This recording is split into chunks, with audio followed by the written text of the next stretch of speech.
and tiny little things that live in the soil that make plants happy.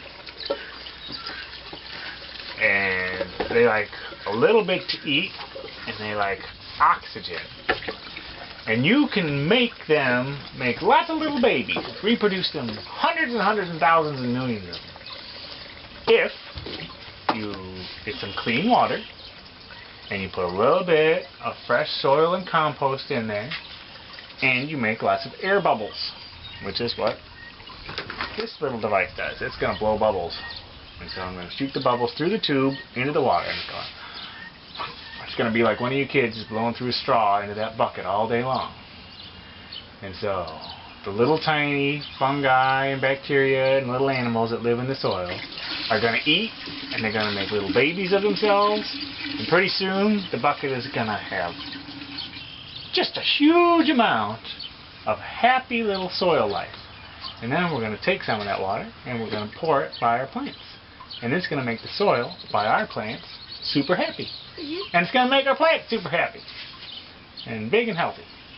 And that's the plan. What are you doing? Adding compost to the bucket. What will this do? This is supplying all the right types of microbes to the tea. And how are you adding? I'm adding a little bit of fish and seaweed. And Why did you do that? Different microbes and different micronutrients. Now I'm going to get my molasses and cider vinegar,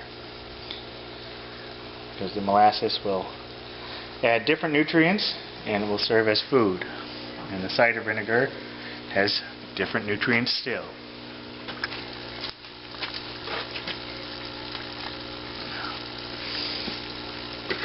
And then what will you do with this after it's done doing its thing? Well,